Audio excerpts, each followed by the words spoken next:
배춧잎 투표지를 조금 이제 상세 분석을 해보겠습니다. 배춧잎 투표지는 최대한 보정을 한 게 이겁니다. 확대를 하고 보정을 한 게 이제 이거고요. 어쨌든 이제 이것도 가짜가 아니냐라고 이제 의심을 하시는 분들이 계시는데, 뭐 불행인지 다행인지 모르겠지만 제가 본 게 이건 맞습니다. 제가 본 게 이건 맞고요. 다른 분들도 아마 이제 기억을 더듬으면 이게 맞을 겁니다. 저는 제 기억에는 확실하게 맞았다. 왜냐면은 제가 기억한 특징들이 있었거든요. 특징들이 민생당이라는 글자가 확실하게 있었다. 제가 이제 기억하는 겁니다. 그리고 녹색이 흐릿했다. 얼룩덜룩했다.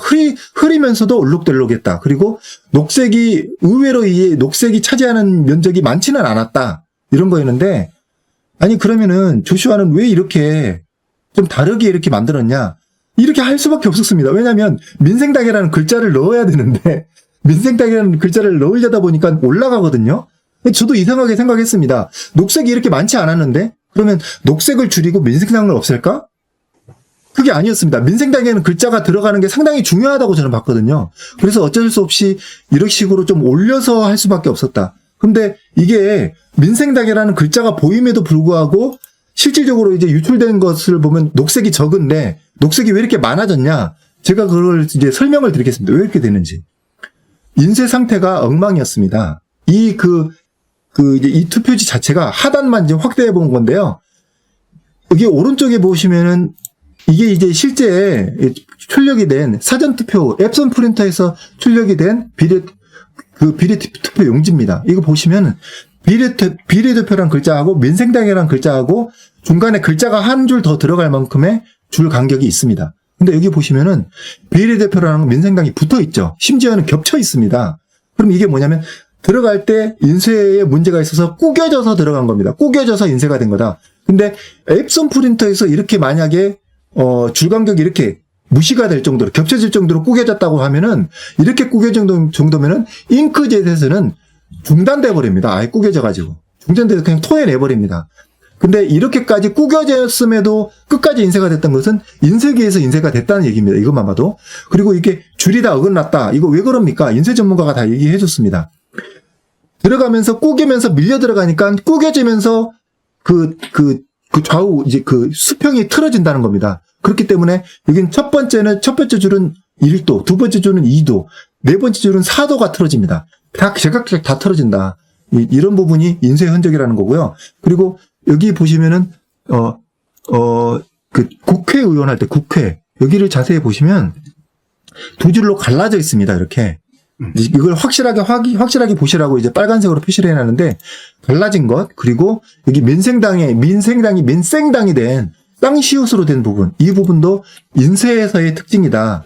인쇄가 이제 잘못될 때 이런 특징들이 나온다고 이제 얘기를 해주셨습니다.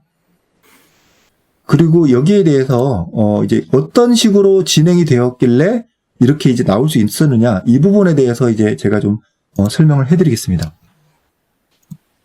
간략하게 하죠. 네. 그러니까 뭐 순서로 보면 이렇습니다. 처음에 비례대표를 들어가서 인쇄가 잘 되다가 중간에 처음 들어갈 때 찍혔다고 하더라고요. 들어갈 때 비례대표가 그 청인이 빨간색이면 인쇄가 되면 안 되는 거죠. 앱손에서 나와야 되는 거죠. 근데 그것도 인쇄가 됐다는 겁니다. 그러니까 비례대표를 만약 기독자유 통일당에서 비례대표를 까면 다 위조가 뻔하게 나올 겁니다. 이제 그건 참고로 말씀드리고, 비례대표한테 들어갔다가 처음에 들어갈 때 일부 찢겨지는 것이 막 밀리면서 구겨지면서 나와서 걸렸다. 어디서? 3번 통에서 걸린 것으로 추정을 하고 있습니다. 3번 통. 3번 통에서 걸려 있다가 다 이제 찢어진 걸 다 빼냈습니다. 빼냈는데 윗부분에 일부 조각이 이 통 안에 남아 있었다. 그걸 확인을 못 했다는, 그 가이드라고 있는데요. 가이드라는 곳에 걸려 있는 일이 흔하다고 합니다. 가이드에 이제 걸려져 있었다. 그 다음에 이것이 이제 비례대표는 그 찢어진 건 다시 인쇄했겠죠. 그리고 비례대표는 다 끝났습니다. 그 다음에 이제 지역구가 들어가기 시작합니다. 지역구 종이가 이제 오른쪽에서부터 왼쪽으로 이제 지나가는 식으로 이제 흘러 들어가게 되는데, 오른쪽에는 새 종이가 들어가는 거죠. 새 종이가 쭉쭉 들어가면서 인쇄해서 왼쪽으로 나오게 되는 순서로 들어가는데, 3번 표통에 있는 게 2번 통으로 옮겨간 것으로 추정하고 있습니다. 근데 3번 통에 있는 게 어떻게 발이 달린 것도 아니고 어떻게 2번 통으로 다시 갈 수가 있느냐, 이렇게 얘기를 하시는데, 여기가 종이가 들어갈 때 바람으로 세게 불어 넣어가지고 종이를 띄워서 이렇게 집어넣는다고 합니다. 그 다음에 여기서 이제 집어넣는 뭐 시다판이라고 하는데요. 이쪽으로 해서 집어넣기 들어가는데 바람이 계속 통하고 있다는 겁니다. 여기서. 그렇기 때문에 작은 종이들이 막 날릴 수 있다. 이렇게 충분히 그렇게 얘기를 하고요. 2번 통으로 다시 들어간 것으로 추정하고 있습니다. 그래서 이게 어떻게 된 거냐면 제대로 된 인쇄가 되는 과정에서 그 비례대표가 이미 얼룩덜룩하고 찌그러졌던 그 조각이 들어가서 맞물려서 인쇄가 된 겁니다. 인쇄가 되는데, 인쇄가 되면, 그러면 첫 번째 종이는 어떻게 되냐면, 첫 번째 종이는 이 찌그러진 그 비례투표용지가 붙어 있는 상태가 됩니다.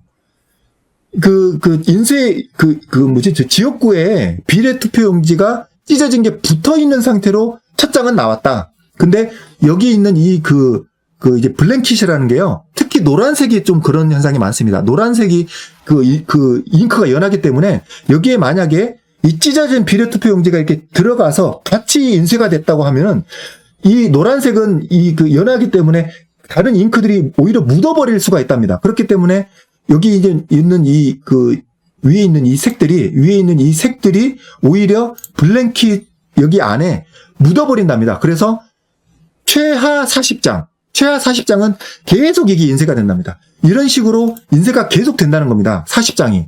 그리고 많게는 100장까지도 가능하답니다. 대신 점점 연하게 나온다는 거죠. 그렇기 때문에 만약에 이게 실수로 이런 이 용지가 인쇄가 됐다고 한다면 좀 자세하게 살펴보면 아주 연하게 되어 있으면서도 이런 식으로 배춧잎이 더 여러 장 나올 가능성이 상당히 높다. 이런 이제 문제 제기를 하고 있습니다. 그래서 이걸 이제 만약에 이제 공개를 빨리 이제 해야 된다고 미디어님도 상당히 지금 고생하고 계신데, 검찰 수사든 어떤 과정이든 이게 제대로 다시 공개가 된다면 망점 분석이라든지, 그리고 종이 재질이라든지 두께라든지 그 잉크가 어떻게 되는 건지, 이 실제 잉크인지 아니면 인쇄소에서 사용하는 잉크인지 이런 부분이 확실하게 확인이 돼야 된다. 이렇게 이제 마무리 짓도록 하겠습니다.